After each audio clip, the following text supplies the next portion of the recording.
here. It's going to be interactive session. So if you do have questions, don't hesitate to use the Q&A option at the bottom of your screen to feed those questions to us. I am going to quite shortly turn it over to the coordinator for our MSc Human Resource Management option, as well as our MSc Labor and Employment Relations, Dr. Untitled Corbin, who is going to be giving you some information, and then we are going to be feeding your questions. So no question too big or too small for us to answer. You have our undivided attention for this session. So again, a warm welcome, and we're delighted to have you. Dr. Corbin? I should have introduced myself. I'm Sonia Mahan. I am the Deputy Dean for the Faculty of Social Sciences, one of the Deputy Deans, and in which the CHSBM School of Business and Management resides. And I am also a substantive member of the CHSBM School of Business and Management. So delighted to turn it over, delighted again, that word, to turn it over to my colleague, my friend and colleague, Dr. Untitled Corbin. Dr. Corbin? Thank you very much, Sonia, and welcome to the various participants, the guests that we have this evening. We really appreciate you taking time to spend this time with us. And so this evening we have an hour, and we're going to be as concise as possible. I'll begin by just giving you a little overview of the programs, the rationale behind them. Why do you want to choose our MSc, or why you should choose our MSc programs over others? We know you have a choice, so our task this evening is to really speak about our programs and the uniqueness and relevance, especially for the Caribbean area. So I see my head, Dr. Greenwich is there. I don't know, Dr. Greenwich, you wanted to say just brief words, or if I can go ahead and you will chip in later. Dr. Greenwich? Yeah, okay, well, yeah, should I move ahead? I think he's signed in, but he might be on another call. Okay. Yes. Okay, no problem. All right, so thank you. And I'm seeing here, I'm trying to identify the persons. Before I could have seen it, Sonia, before I could have identified those persons who were guests, but I'm not seeing it. Right, if you click participants, you're going to see two tabs, yes, and there should be an attendees tab. Oh, yes, I'm seeing it now. Thank you. So we have 12 persons with us at the moment. So I'm seeing, and I'm seeing a number of persons: Vanessa Louison, Tamika Martin, Shirley Ann, Maureen Monroe. Welcome, all of you. Shanika Mosley Clark, welcome. Sabrina Nichols, welcome. Kristen Brathwaite, welcome to you. Chrisanne Joseph, welcome. Kenya Bola, I think I remember Kenya Bola from one of my classes. Welcome, Kenya. And Katrina Harewood also sounds familiar. Fairwood, welcome to all of you, and thank you for finding, I think, Sharice Brathwaite. Right, I think that name sounds familiar also. So excellent choice, folks. First, an excellent choice. I think if you have been watching the media, I think you would have recognized, I'm quite aware, that the University of the West Indies and the Cayfield campus included, we have international recognition, right? We are an accredited educational institution, and we know today in making your choices, you really need to be from an accredited institution and internationally accredited. And we have been really exporting our services not only online, but physically and engaging with relationships across the world, including Africa. So you've made an excellent choice in at least engaging us so we can share more with you. And when you get the brochures, I'm not sure whether you had the chance to go online, but we have a team including some really highly researched professionals. Dr. Greenwich, who is the head of the CHSBM School of Business, studying in Nottingham, a strong background in HR, industrial psychology, and Professor Dwayne Devonish, again, Nottingham University graduate, and grounded in industrial psychology, and excellent researchers. His area, wellness, strategic planning, looking at areas of employees' behavior within the workplace. And my background, a practitioner being involved in HR, and I'm currently responsible for the HR program. And my background as a practitioner, I used to be the president of the Human Resource Management Association of Barbados for a number of years as a practitioner in HR, and then I transitioned into academics. I also worked in hotel and tourism in HR and in quality service. So for those who might have worked in or working in a tourism environment, we have a team of persons that really can cater to a mix of your needs. So in terms of our program, one of the first things I should say with the HR program, MSc and HRM, we have developed two significant relationships where that with the SHRM, one of the, I think the largest and most recognized professional human resource management association. And if any of you have been involved in the practice of HR, I'm sure you are quite aware of SHRM, the Society for Human Resource Management in the US.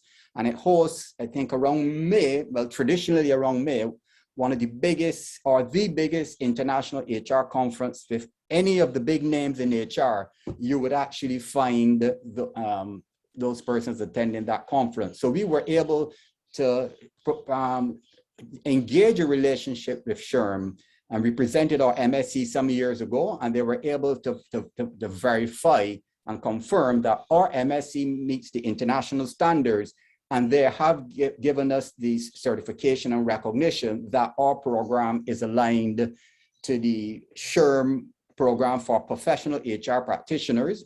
And the SHRM also has a number of professional certification courses, the certificate in professional HR, senior professional HR professional. And on completing our masters, you will be exempted from the SHRM professional courses so that you will get, once you complete their final exams, you can get that professional designation from the Society for Human Resource Management. And that would give you, again, even regionally and within your islands, a level of recognition as a professional HR practitioner. One of the things we've been lobbying with them is that we could actually host the exams. But at this point, and I know a number of students in past have asked that question, as I said, our MSc HR is aligned to their full professional HR program, international program for HR professionals. So you will be exempted from the professional and a number of professional courses they would have before you can get the professional international designation. But we have not been given permission as yet to be able to have you do your final exam with us so that you will get you will be accredited as a professional member of that association. But I'm sure Dr. Greenidge and his team, that is something we would want to pursue vigorously going into the future. The second relationship, particularly for those in Barbados, is that we have developed a very close relationship with the Human Resource Management Association of Barbados, and that's called HRMAB, and that is the professional HR association in Barbados. And again, in developing this MSc program, we work very closely with the Human Resource Management Association here in developing that. And we also, through HRMAB, would have been developing our strategic relationships with HR professionals throughout the region to make sure that it not only has international relevance, but it also has some kind of regional relevance. So I will show you some details of the program shortly. And just to give an overview also of the employment and labor relations. And you would know today, workplaces becoming more complex, the challenges of managing and leading and supervising people. So a complement to the MSc Human Resource Management is the Masters in Labor and Employment Relations. And we didn't say industrial relations, labor and employment relations. So you don't necessarily have to be an industrial relations practitioner to do this course. This course for persons who are interested in getting specifically to the issues of the employment relationship. And both Professor Devonish and Dr. Greenidge, they study industrial psychology at Nottingham University at the PhD level, and they are a specialist in researching and understanding employee relations, people relationships in organizations. And again, I can say we have an expertise and a relationship with not only the HR practitioners, but also labor practitioners within Barbados and beyond. So this program was designed to cater to the needs of those persons who don't necessarily want to become a human resource management professional, And when we look through, we see the broad range of responsibilities, but they want to focus more specifically on issues of the employment relationship and how workers can be engaged, issues of leadership, issues of engagement, and that's one of the big areas. Issues of resilience, which is a major research area that Dr. Greenidge and myself, we have a significant interest in. And as the world is faced with challenges like now, you have the issue of Russia and the pending war, they're arguing World War III. And you're going to find as the economy becomes more complex globally, we will also have our challenges. COVID has not even settled. So we are saying, even for practitioners in businesses, based on the significant challenges that will be faced in organizations to sustain themselves, to be resilient, to be competitive, to be sustainable, as the world economy will maintain the complexity and the challenges that will coming into the next decade, we are of the view that human resource management and employment, labor and employment relations will be two of the major functional areas in organizations. And we perceive and forecast that this will be a career stream of demand, not only in the Caribbean, but also beyond the Caribbean. And I'm sure Dr. Greenidge, if he gives a wrap up, one of the areas the KFL School of Business is focusing on is not about Barbados or even the Caribbean.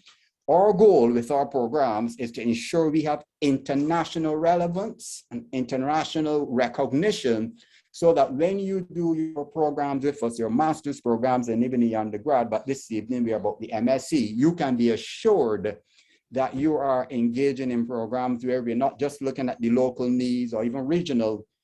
As we said, we are looking to develop, and I know this is something very at the top of Dr. Greenidge's list of activities strategically.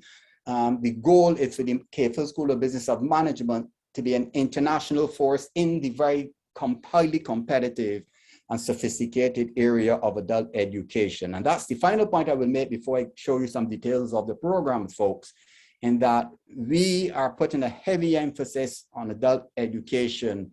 And that's why we have our blended programs, and we appreciate that a number of you are working people in very high levels, very senior positions. And our programs are designed to make sure that we appreciate the complexity of studying and working, and we are building flexibility into our programs to cater to the varying needs of you persons who, again, we appreciate very much. Again, thank those for whom would have joined, really taking the time to consider our programs. So let me share the first program I would look at would be the Human Resource Program, just to give you a quick look at its the contents. And I want to stress for those who just joined, this program in detail has been recognized and certified by the biggest professional HR association in the world, Society for Human Resource Management. And as you said, I can assure you folks, you can go online and check. There are some HRM programs that they are called HRM, but when you look at the content, there might be one or two specific HR courses, but then there are some general MSc courses. We did not design a program like that. Our HR program, folks, is an HR program that goes to the root of some of the fundamental functions of HR. So we have human resource management in a broad sense. So this gives an overview of human resource management. And we also have human resource development, and this focuses on issues of training, development, career development, leadership development. My specialty research is in transformational leadership.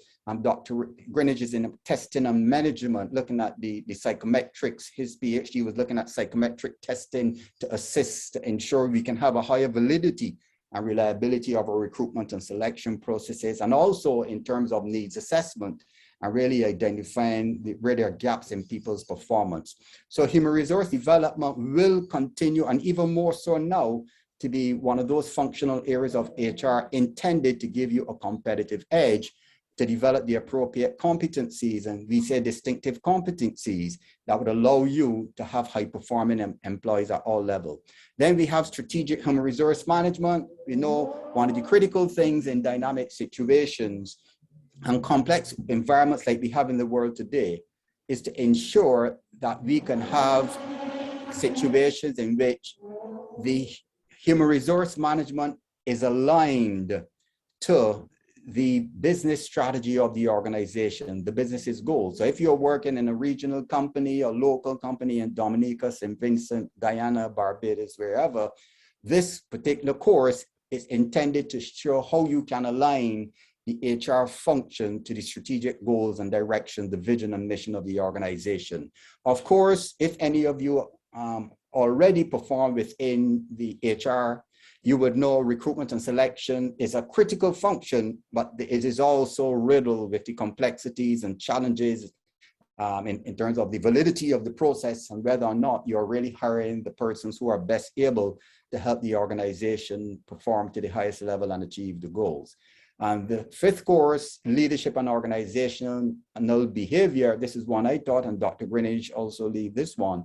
And leadership is recognized as one of the fundamental areas in an organization that could determine whether you succeed or whether you fail in a competitive environment. And we have blended that with organizational behavior, looking at the dynamics of how people perform, how they can be motivated, how you can increase engagement levels, etc. And if it is full-time, that would be in your first semester. Then we have in the second semester, as an HR person, you need to know the numbers, right? And in good HR practice now, if you don't know the numbers, you really, in terms of career growth, you wouldn't be able to grow to become part of the managerial, we call it a seat at the board table. So this looks at accounting for managerial decision making, and that is the next course in the semester, Contemporary Industrial Relations Practices. And we appreciate, as an HR person, you need actually to understand industrial relations and the importance of industrial relations. And this course is intended to sensitize you.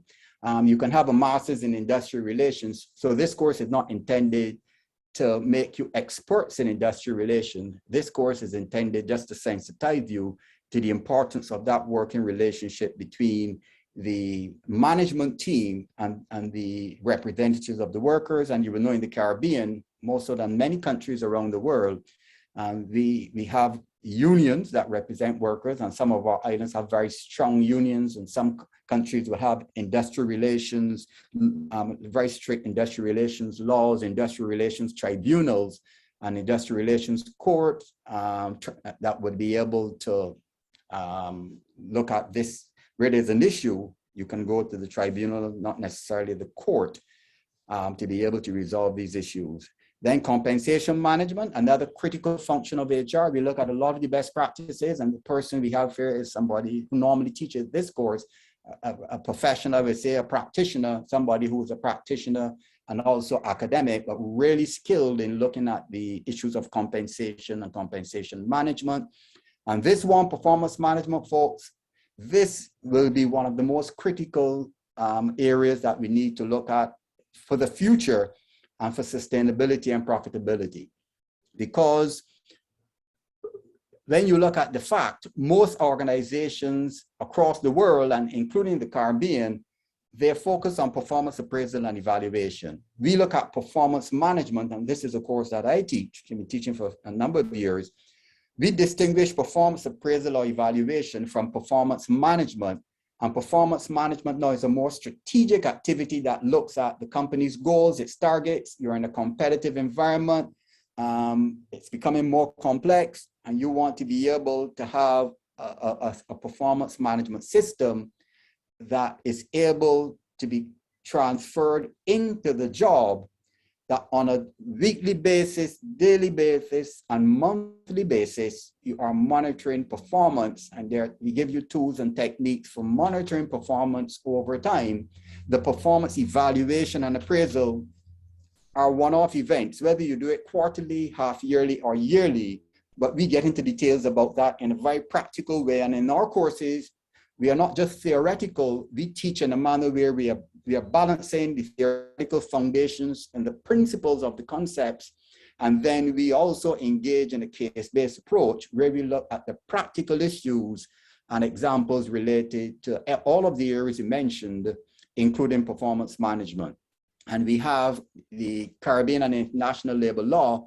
You need to have a field as an HR practitioner, and there are a number of regional organizations, and some of you present, I'm sure, work in regional and international organizations. So we look at the labor law pertaining to that and the complexities of the law. And again, to be a HR, if you want to be a director of HR or VP HR, these are a range. Our view is these are some of the HR competencies that you really need to know to become international. If for some reason you wanted to immigrate to Canada, the US, UK, you would have a strategic edge, because if you do such a course as our MSc. And the coming into wrapping up the courses now, and I think there are 13 courses for this. You have strategic planning and management. I also teach that one. And strategic planning and management is looking at strategic decisions for competitiveness. It looks at issues of competitive threats, looking at issues of the supply chain, like what we are having now with COVID and supply chain disruptions. So we look at issues of supply chain. How can you improve your supply chain? How can you restructure your business to ensure that it maintains or develops a competitive advantage, and that competitive advantage is sustainable, and we integrate that to HR practice and human resource development practice and leadership at the implementation phase. And the research methods allows you, or is designed to give you the appropriate skills and abilities and competencies to do the research paper in particularly. And you see there, you would see here, there is a research paper or practicum that the students would have a choice in undertaking. And the practicum is for those persons who want to have a practical experience, while at the same time being able to implement the concepts that you would have learned in the MSc. And this comes at the end. And you go within an organization, we negotiate, we work with you, and you're assigned to an organization where you're given specific, we agree to the particular roles and responsibilities that you would have. And then there are certain criteria we use to assess you over that practicum. The research paper now is a research, we can say maybe an applied research that you do within an organizational context.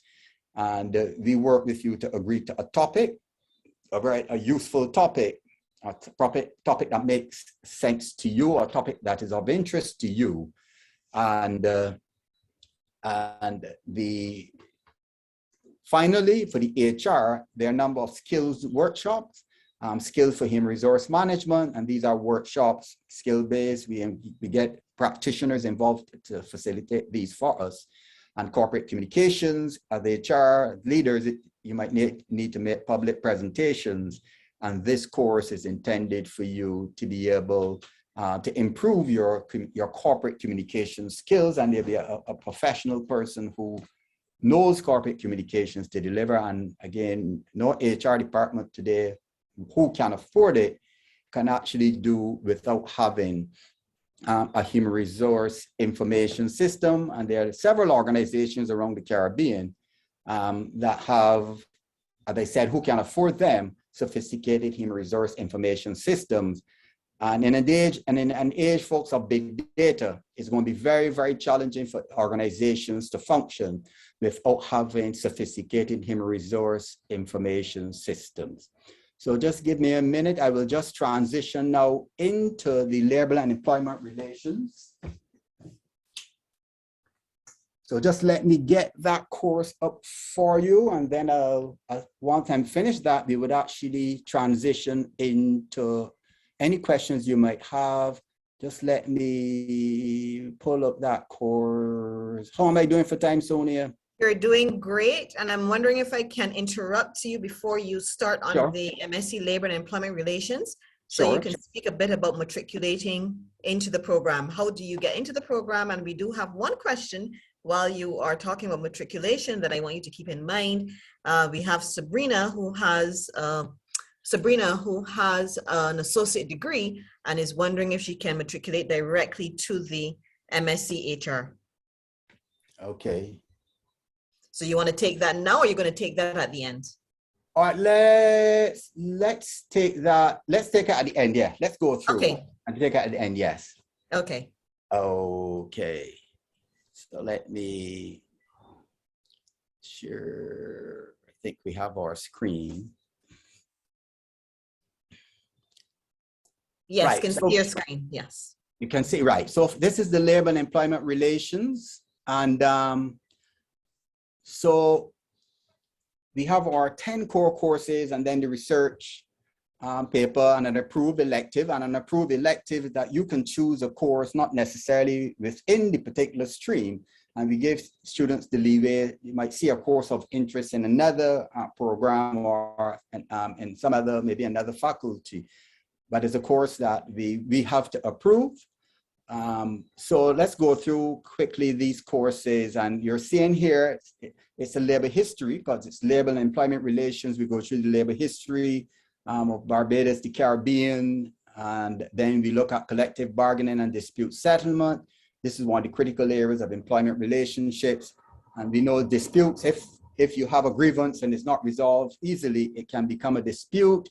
There's also a research method for business and social sciences course. And that research methods for business and social sciences course is intended, as with HR, to give you the appropriate skills once you choose to do the research paper. And it's all compensation management, as I mentioned in HR. This is one of the critical things that if people are not compensated appropriately, it could impact on their levels of motivation, it can impact on their engagement, and that has implications for performance. So we go through some of the principles of compensation management, and we also look at some of the current practices. For example, performance-related pay. We have a tradition of time-based pay where you work and you're paid based on hours, but there's a transition happening all over the world. And I know some Caribbean businesses are moving in that direction, but not a lot, where performance-related pay is becoming the norm, that you have a base pay, but any increases are contingent upon performance. And we link that back to the performance management system, where you need to have a performance management system that complements an effective and valid and reliable compensation management system based on performance-related pay. And then you have the public sector employment relations.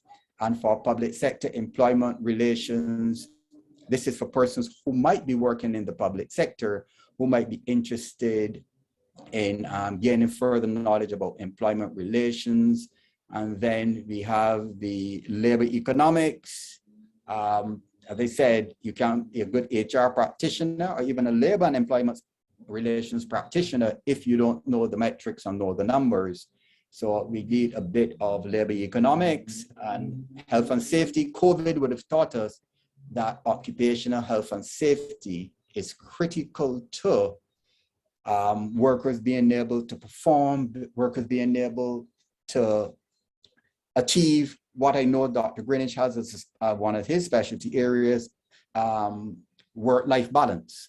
In other words, what COVID has shown us, as we went virtual, it was good to a large extent, but the challenges, and a number of persons have researched it. One of the issues is, if I am working virtually, can a meeting be called 7 o'clock the night, 8 o'clock the night, 6 o'clock the morning, 7 o'clock? And I understand from, intuitively speaking to persons, a number of persons in managerial positions, and I'm sure some of you might be experiencing it.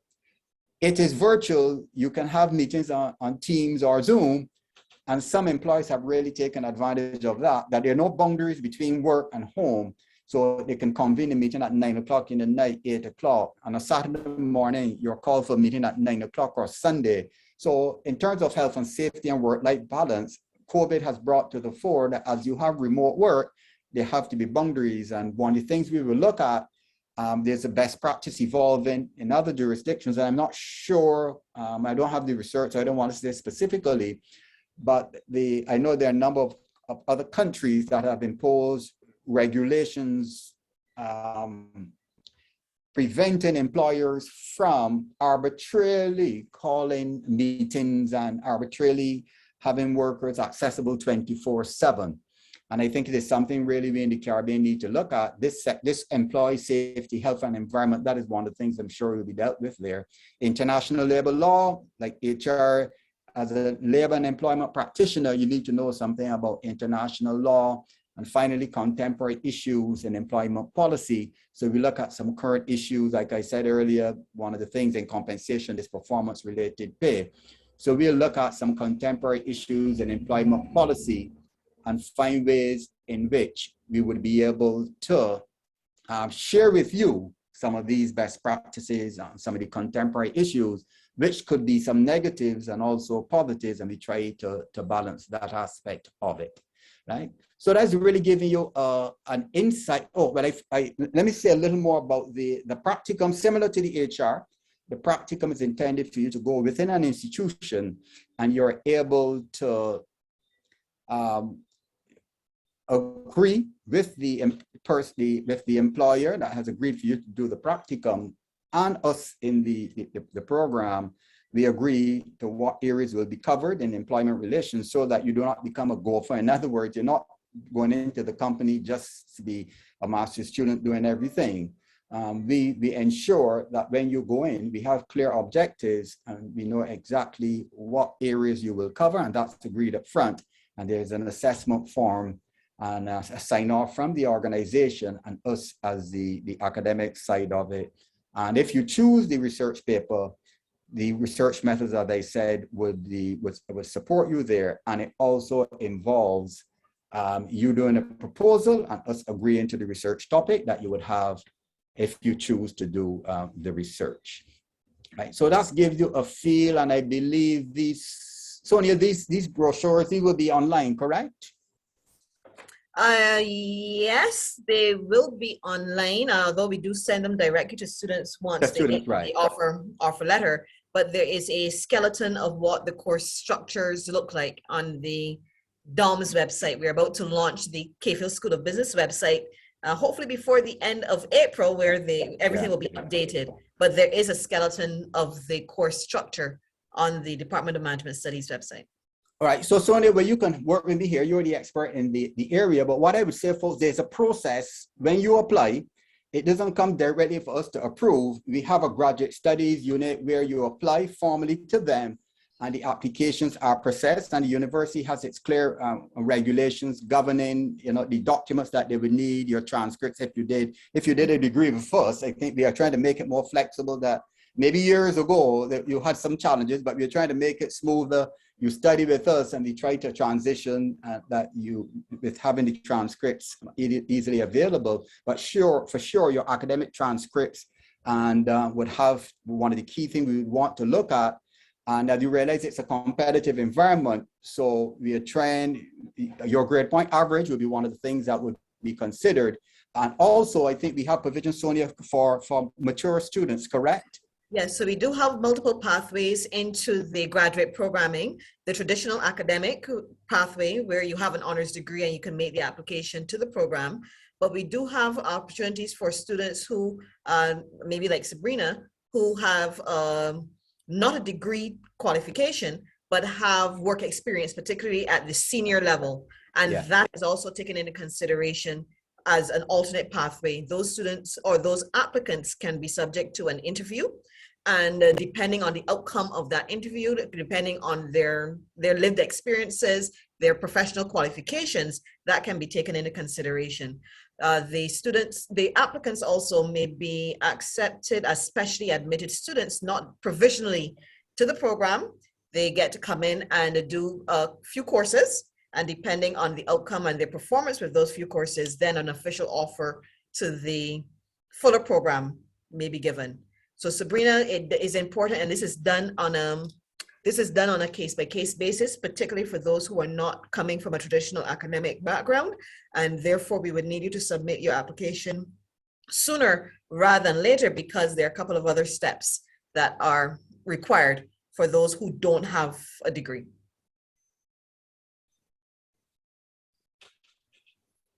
Right, and Dr. Corbin, there was one other question here, and about whether we accept ABE credits. I think those are TVET type credits, and I'm trying to find where that was in the chat.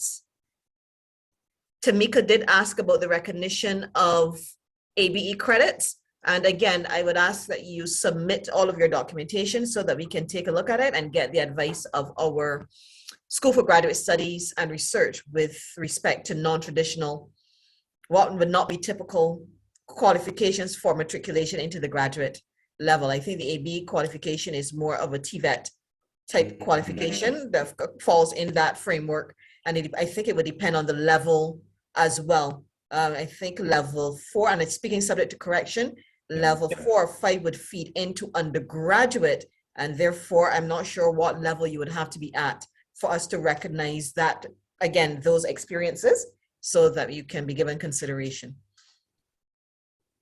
Back to you, Dr. Corbin. Okay, thank you. Yeah. Yes, so folks, so remember, we all want to hear your voices too, because we said we also have a communications course in our program. So feel free, if you can, you could also join us so we can see who you are. You can pose your questions. Yeah, unfortunately, Dr. Corbin, this is done as a webinar. We are more accustomed to having a Zoom meeting, and therefore we can interact more intimately with our audience. We feel very formal when it's a webinar that is done. So no problem. As a webinar format. Yeah. So they're going to be interacting with us through the Q&A and the chat as well. Do you want to speak about the length of the program if you're coming in full-time versus part-time? Yes. So what I'll do, let me pull up. I think the HR one is maybe the one that normally, let me pull up that again. Give me a minute, please. So one of the things we try to do, folks who have joined us, as I said, we appreciate a number of you are working people and some of you in very senior positions. So you really can't do a full-time program.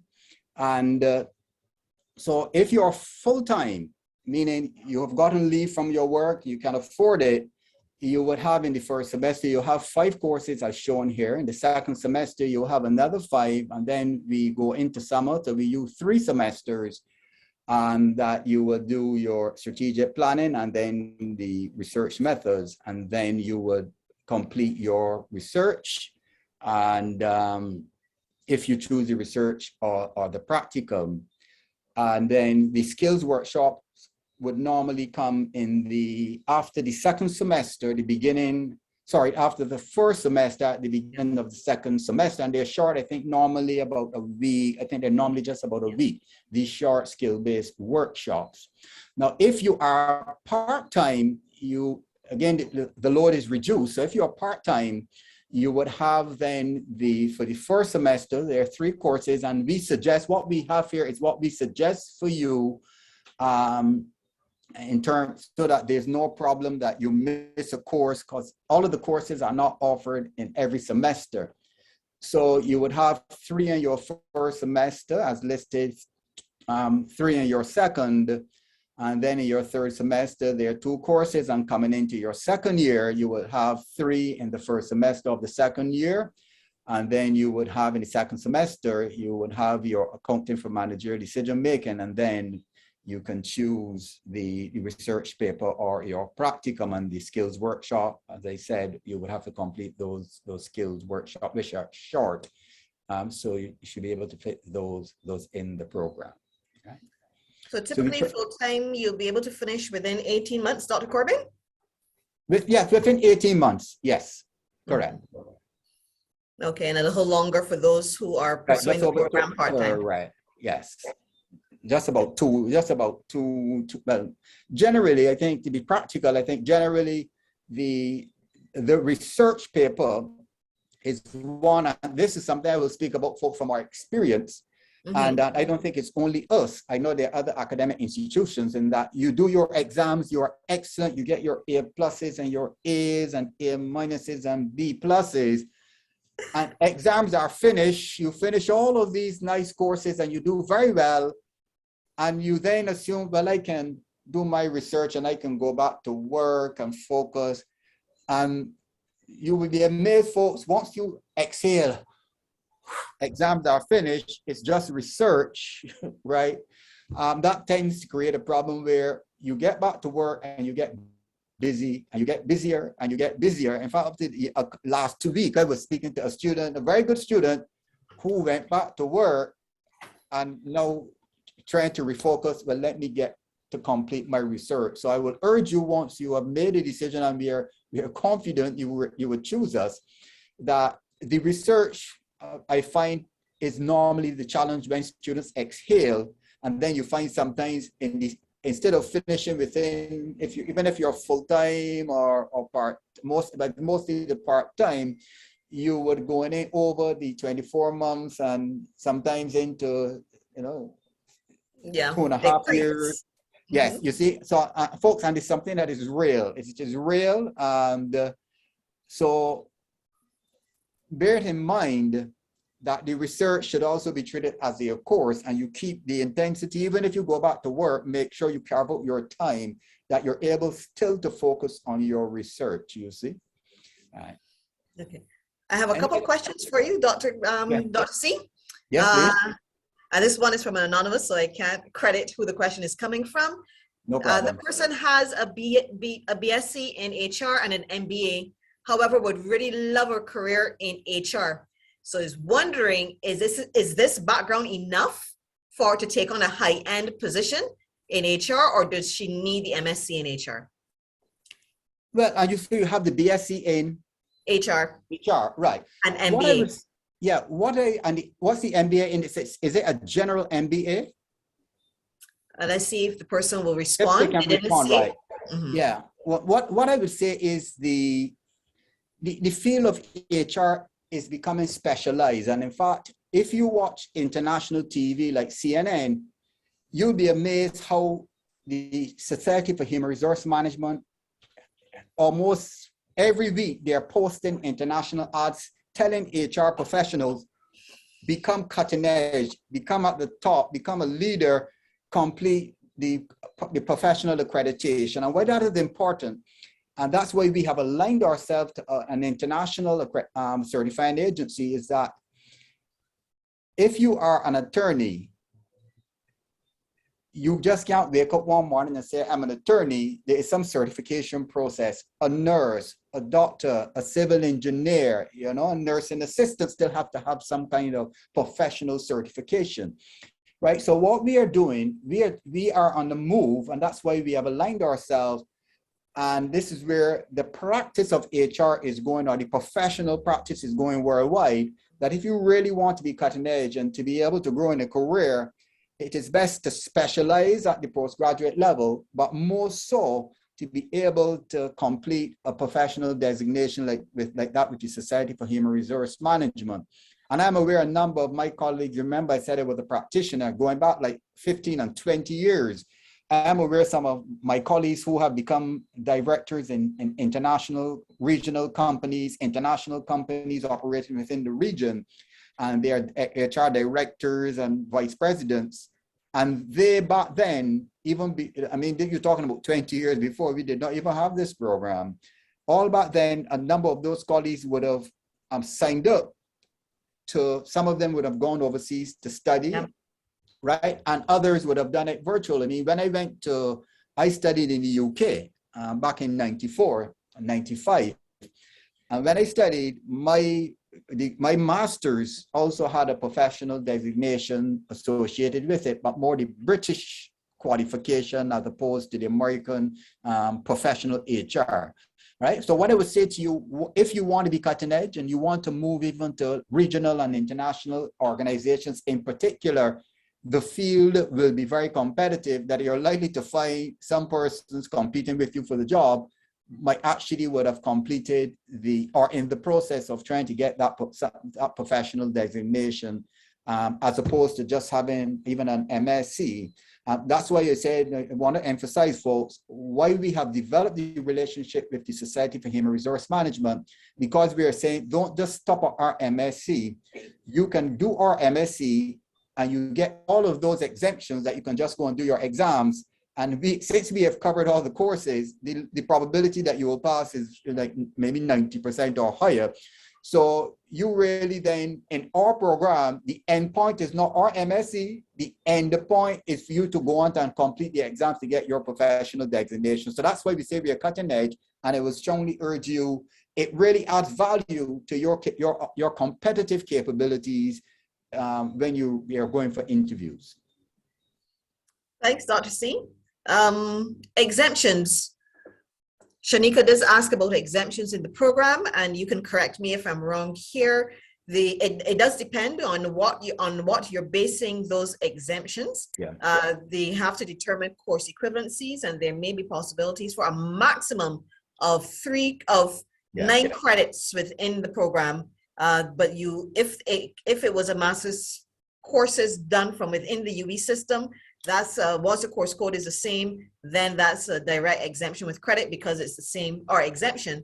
In some instances, it may be exemption, but not with credit. So it really does depend on the program. Right. So yes, there's a possibility of exemptions, but again, that it does depend. Dr. Kirby? And you're correct. And particularly, since, as I said, folks, for particularly the HR program, as I said, since we have aligned with this international professional body, we had to send our full course descriptions and content and assessment. And to be recertified, we have to continue doing it. We don't just send it once and it ends there. So as Dr. Sonia said, the equivalency, we would have to verify. If it is not with us, we would need to verify whether or not it meets the criteria that the Society for Human Resource Management would have established when they were able to certify that our courses are similar. And in fact, we actually had folks attending. We actually had to make amendments and adjustments to upgrade our courses before they were able to certify us, right? So it was just not that we sent it, they sent back feedback, and we then had to make adjustments to make sure that the course really met the international rigorous standards that were established by the Society for Human Resource Management. Okay, and the Shanika is just updating that it was an EMBA, but again, because of that certification, or rather because of that accreditation, we have to be very careful. So we would take a look again. We would know the compendium, what the equivalencies are within our own system. So I don't want to give a blanket statement that yes, everything can be considered, but it is with the course specific requirements about whether that is the exact thing that would be in the program that you're coming into. So in general, you can carry forward, and we do encourage students who might not be able to matriculate directly based on their previous qualifications, who are coming in to write courses with us, especially admitted students. You're writing the courses at the graduate level, you're writing our courses, and you can carry forward if you don't want to make the full commitment to the MSc program, but you want to get your feet wet and take 1 or 2 of the courses and see how you're able to balance your out of UWI life with the UWI requirements for the program. You don't lose those credits. Those credits can go forward because they're our courses. Those are the ones that we are accredited. It is the ones that are external to the particular graduate program that we would really have to take a look at. So again, submit. Once the documents come in, we can make those determinations. We can make those determinations as well. Marla, thank you for posting the answer. I'm surprised that it took this long to come. Cost of the program. So Marla did post the cost of the program. Yes, it's what, if 20, it's what, 20? It's 30,000. It's 30,000. Yeah, 15,000 US. It is extremely competitive for those of you who are doing your investigation for programs that would act as our competitors. You will see that we are accessibly priced. We didn't want to price ourselves out of the market in terms of what our core function is as a university, to ensure that we are responsible for the human resource development needs of the region. And therefore, you will find that that $15,000 is quite competitive. And it comes with resources. That comes with a laptop and other resources, not necessarily just textbooks, but the resources that are necessary to get through the individual courses. And you'll be hard pressed to find something of that value, of this quality and value for that price in the marketplace. Dr. Corbin, if you want to add to that. Yeah, no, you're very correct. You're very correct. I mean, there are some master's programs that end up 25,000 US. In fact, some can be as much as, depending on where you go, 30,000, 28, 25,000. So we are very, very competitive. Very competitive. And I think the other thing, I think we have an advantage, folks, is that the you know, if we are getting an international certification in terms of content and, you know, making sure what we do is consistent with international best practice.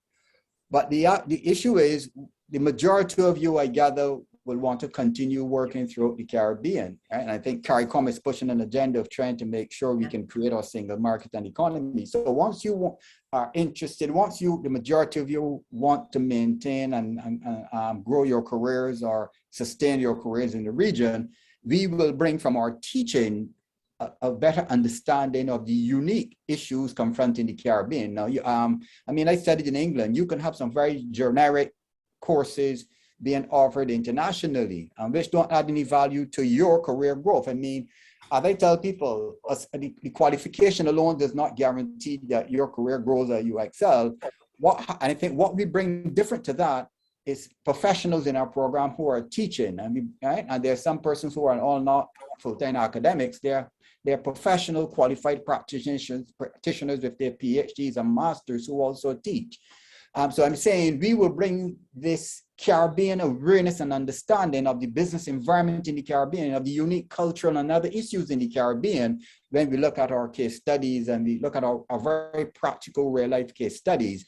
So I think that gives us an edge in that as we engage you in discussion and assessment and dialogue, you are better able then to take the knowledge we are giving you and to make it meaningful for whatever work environment you're in, whether you're from St. Lucia, Dominica, St. Vincent, Antigua, Belize, or any region, or even beyond it. You might be coming from Europe, North America, and you might be doing a course within the Caribbean to get a perspective of the HR practice within the region, right? So I'm saying we bring this uniqueness to teaching the international HR perspective, and that we think we are confident would add significant value to you.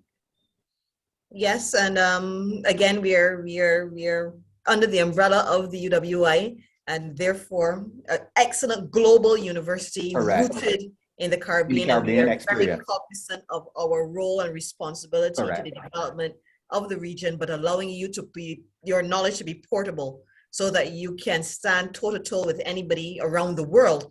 But you have, as Dr. Corbin would have said, a unique perspective and experience of being in the Caribbean and answering and solving Caribbean problems and giving Caribbean solutions to the people of the region, no matter where you're located. Yeah. In fact, in the strategic planning session, I think that's what Professor Beckles pushes, an internationally recognized and operating university, which brings a unique Caribbean grounding and perspective. Yes. So, you know, it feeds, our resilience feeds through everything that we do as a Caribbean people. Yeah. There's another question about the payment options. Yes, we do recognize that not all of you will be able to pay us that money upfront. We welcome it if you can, but you can pay for these programs by credit. So that 30,000 can be divided up into, it's 30,000 plus your amenities fees for each semester. So the amenities fees is around 560 Barbados dollars.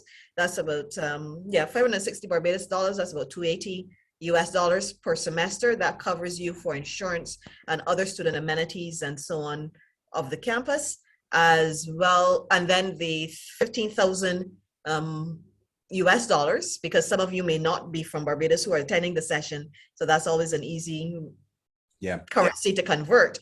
You can pay by credit or enter into a payment plan with our bursary. So once you divide out the number of credits, most of our taught courses are 3 credits. So those 13 courses are 3 credits. And I think when I did the math this morning, it was about $2,000, $1,000 US dollars, $2,000 Barbados per course for the 13 courses. For the 13 core courses at 3 credits, and then the practicum, which is going to be another 6 credits to give you the 45 credits in the program. So yes, the short answer to the question about payment plans, yes, they are payment plans. And instead of having to pay all the money up front, you can pay by how you register. So if you're registering full-time, that would be the expectation. If you're registering part-time, that would be the expectation as well. And you can also enter for this program into engagement with the bursary to spread that payment rather than one lump sum at the beginning of the semester, you can enter a payment plan that allows you to spread the payments over the semester of registration. Yes. So what I would say is others might want to put, I would say, folks, why choose us, the MSc HR, Labor and Employment Relationships? I would say, one, folks, this is how I begin my lectures, my master's classes. Thank you for coming, folks. You are the reason why I'm paid. If you didn't choose us for my course in HR, I would not be paid. You are my customer, and my job here as a lecturer is to try to meet your needs and to ensure that you're able to enjoy your experience in this course. I'm here to assist you. We have a working relationship. Your passing is in the relationship between the lecturer and you doing your effort and we using our professional skills and our commitment to the K-Field School of Business and Management, commitment to excellence. And that's how I begin my lectures. You're my customers. And I'm thinking that's our philosophy. You are our customers. The reason why we exist and will continue to exist as a university is because we acknowledge you are the most important persons that allow us to be paid. And once that philosophy is adhered to, folks, you don't have a choice than to choose us, right? And secondly, as I said, as Sonia said, the university prides itself on being an internationally recognized institution that has a Caribbean flavor, have the Caribbean ethos, but we are still international. And the third point is, folks, that the Caribbean has the potential to play a significant role in the growth of the global economy. So for those persons who are not even from the Caribbean that do our programs, you can also be part of this exciting journey as this region becomes a critical player around the globe. For example, the Prime Minister of Barbados and becoming a significant global player, Professor Hilary Beckles, just being appointed to the UNESCO's board governing council. So this is an exciting journey, folks. I know Dr. Greenwich, who is now the head of the School of Business, his enthusiasm level is at 205. He's energetic, young, brilliant. We have people like Sonia Mahan, dedicated, committed, people who care about students. Maybe that's the best I can say to you folks. I have worked with the university for a while, but what I can tell you, the persons we have in the former Department of Management, now K-Field School of Business, we have a set of not only the admin, but faculty who go beyond the call. They're very committed, they're very caring, and they go beyond the call to assist students where students are having their challenges. We are not perfect like any area, but I think these are the unique things we bring, folks. We will teach you with excellence. We will be able to involve you in case-based approaches, and that's what we use a lot, case-based approaches, so that it is not just academics. We appreciate it as master's courses, and a lot of you are senior practitioners, senior managers in businesses throughout the Caribbean or even across the world. And we invite you to be on this exciting journey as the University of the West Indies, and particularly the K-Field School of Business aims to become one of the significant developers of adult education in the region and beyond. And that's really, we are committed to that. And it's something that we are confident that we would welcome you to be part of this very exciting journey. Well, Dr. Corbin, I don't know if I could put it any better than you just did as our wrap-up sentences. But before we go, you will notice, Marta, thank you so much. We want to see how we did today. So you'll notice in the chat, please, before you go, just click that link and fill out the exit survey. We are looking forward to engaging with you. We are hoping that this drives you to fill out the applications. For us, the application window is still open.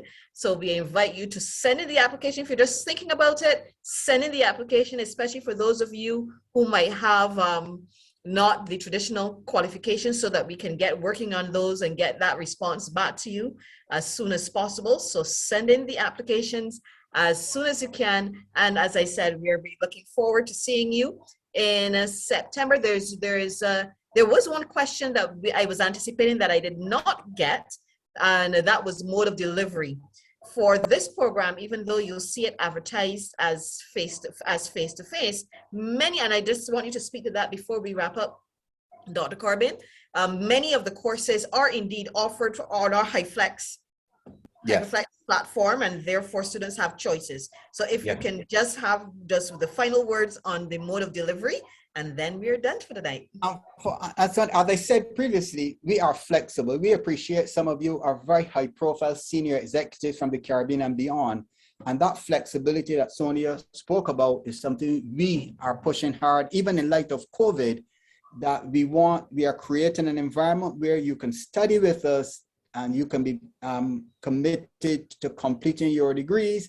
And again, we have the technology, we have the systems like recording notes, if you miss a lecture, like today I uploaded all of my notes from my last lecture that students can access them, so that we have that flexibility. The university prides itself on being a blended, agile, a flexible environment. And we are learning. COVID taught the world, not only us, that you need to be very flexible for life generally. And we at the university learned from it. And we will continue what we call it, to be resilient, to be adaptive, to be transformative. And I can say to you folks that the Cave Hill School of Business is on a journey to make sure, and I'm re-emphasizing, we will be one of the most significant international adult education institutions offering business education courses through the world. And I know I can speak on behalf of our leader, Dr. Greenidge. That's his dream. Yes. And that is something I'm confident that we will achieve. And that's something we know that will give us an edge as an institution operating out of the Caribbean. Right. So for those courses that you prefer to be face-to-face, you're on island and you prefer to take the dedicated time and space to come and engage with us, that everything is crossed, that we're back to normal, back to that possibility from September. Those of you who want to join us for those courses virtually can also do so. And those who need to join asynchronously can do so as well. So as Dr. Corbin spoke about, very adaptive and flexible for your program. So this is one of the programs that, even though you will see in our write-up saying face-to-face, the courses, majority of the courses that make up the program are in our HighFlex platform. HighFlex platform, and therefore you have that choice. So there may be some of you who are resident, and I know that you have experienced this in your courses too, Dr. C, students who got stuck at work and couldn't get to campus are still able to stay in their office rather than beat the traffic to come into campus, and they're able to stay in their office and still join the class through the Polycom system. So as Dr. Corbin would have said, I am not seeing any more questions, and therefore, again, I would say delighted to have you. This is not the end of our engagement. If you do have questions, you would have seen, you can respond to the email that you would have received, the invite to today's session. You can respond to the email. Marla, if you don't mind putting your email or putting the email in the chat as well, and you would have seen Dr. Corbin, I'm sure you wouldn't mind answering some questions if you don't mind us putting your email. No problem at all. No problem. No problem. Dr. Corbin as the coordinator of the programs. And like I said, we are looking forward to you coming in and joining this exciting journey, as Dr. Corbin said, with us for the academic year 2022-2023. So Marla has put her email, and you can also put Dr. Corbin's email as well. Any further questions beyond what you have this evening, don't hesitate to contact us, and we'll be delighted again. Somehow that word is stuck in my brain, Gianni, to engage with you further. Thank you for taking the time to be with us for the last hour.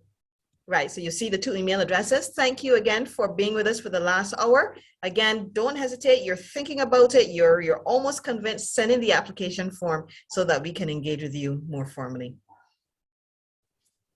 So good evening, everybody. Bye-bye. Bye-bye. Thank you, Dr. C. Always excited to have you. Give me a call, Sonia, please. Yes, we'll do that now. All right, folks, thank you for joining us. We appreciate you taking time out. Bye. Bye-bye. Thank you so much. You're welcome.